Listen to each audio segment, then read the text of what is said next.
Hi guys, நேத்திக்கு ரம்ஜான் வந்து நல்லபடியாக முடிச்சிச்சு. என் ஹஸ்பண்ட், என் பிள்ளைங்கலாம் வந்துட்டு மஸ்ஜித் போயிருந்தாங்க நேத்திக்கு ப்ரேயர்ஸ்க்கு. ஸோ அதுக்கப்புறம் வந்து இந்த டெசர்ட்லாம் நம்ம வீட்டிலே வந்து செஞ்சுருந்தோங்க பெருநாளைக்காக. ஸோ மலேசியாவுக்கு வந்தவங்களுக்கும் மலேசியாவில் இருந்தவங்களுக்கும் கண்டிப்பாக அந்த குவே ராயாங்கிறது எவ்வளோ ஸ்பெஷல் மலேசியாவில் அப்படிங்கிறது எல்லாருக்குமே தெரியும். ஸோ இது எல்லாமே அல்ஹம்துலில்லாஹ் நம்ம வீட்டிலே செஞ்சது ரொம்பவே ஹாப்பியாக இருந்தது.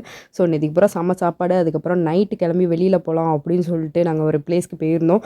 ஸோ அங்கே பார்த்தீங்கன்னா சரியான கூட்டங்க. அந்த கூட்டத்தை பார்த்தோன்னே மயக்கம் வந்துருச்சு. இதில் காட்டுறதெல்லாம் கொஞ்சம் கூட்டமாக தாங்க இருக்குது. அங்கே அவ்வளோ மக்கள் இருந்தாங்க. ஸோ நாங்கள் என்னடா இது பேந்த பேந்த மேலே பார்த்துக்கிட்டு இருக்கோம் தானே பார்க்குறீங்க. இது வந்து ட்ரீம்ஸ் கம் ட்ரூ மூமெண்ட்டுங்க என்னை பொறுத்த வரைக்கும். நான் ரொம்ப வருஷமாக இந்த ட்வின் டவரை பார்க்கணும்னு சொல்லி ஃபைனலாக நேத்திக்கு தாங்க அதுக்கு ஒரு சான்ஸ் கிடச்சிருந்துச்சு. ஸோ ட்வின் டவரை பார்த்து வேறு லெவலில் இருந்துச்சுங்க. அப்போ தான் நினச்சேன், என்னோட இது இவ்வளோ பெருசாக எப்படா கட்டினாங்கன்னு ஆராய்ச்சிலாம் பண்ணிகிட்டு இருந்தேன். ஸோ நான் சந்தோஷத்தில் டான்ஸே ஆட ஆரம்பிச்சிட்டேங்க.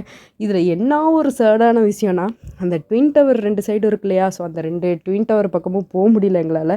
ஏன்னா வந்துட்டு அந்த ட்வின் டவர் பில்டிங்குள்ளே போகணுன்னா நம்ம வந்துட்டு முன்கூட்டியே வந்து ஆன்லைனில் வந்து புக் பண்ணியிருக்கணுமா, எங்களுக்கு அது தெரியாமல் போச்சு. ஸோ அதனால் அந்த ட்வின் டவர் 2 இதுக்கும் நடுப்புக்கும் ஒரு பில்டிங் இருக்கும். ஸோ அந்த பில்டிங்குள்ளே தான் எங்களை வந்து அலோவ் பண்ணாங்க.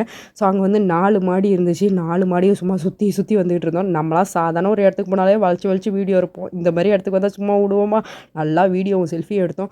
ஸோ அதுக்கப்புறம் செம பசிங்க, சோறு தான் முக்கியம்னு சொல்லி சோறு கடையை தேட ஆரம்பிச்சிட்டோம். ஸோ அங்கே அவ்வளோ சாப்பாடு கடைங்க இருந்துச்சு. நாங்கள் ஒரு கடையாக பார்த்துக்கிட்டே நின்றோம். எங்களுக்கு எதுவுமே செட் ஆகிற சாப்பாடு மாதிரியே இல்லை. ஸோ அதுக்கப்புறம் இந்த மாதிரிலாம் சாம்பிளுக்கெலாம் அழகாக செஞ்சு வச்சுருந்தாங்க. அதெல்லாம் பார்த்துக்கிட்டே நின்றோம். ஸோ அதுக்கப்புறம் தாங்க ஒரு சர்ப்ரைஸு என்னென்னு பார்த்தீங்கன்னா, நம்ம சரவண பவன் இருந்துச்சுங்க அங்கே. நம்ம சரவண பவன் சாப்பாடு கடையை பார்த்தோன்னே எனக்கு இந்தியாவில் இருக்கிற மாதிரியே ஒரு ஃபீல் ஆகிடுச்சு. வேறு லெவலில் இருந்துச்சு சாப்பாடெலாம்.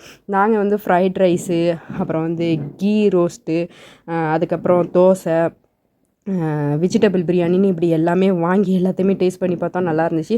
ஸோ அதுக்கப்புறமா அப்படியே கீழே வந்து கொஞ்சம் வீடியோஸ் ஃபோட்டோஸ்லாம் எடுத்துகிட்டு அப்படியே நாங்கள் கிளம்பி வீட்டுக்கு வந்துட்டோம். இதுதான் எங்கள் ராயா அவுட்ஃபிட். டாடா.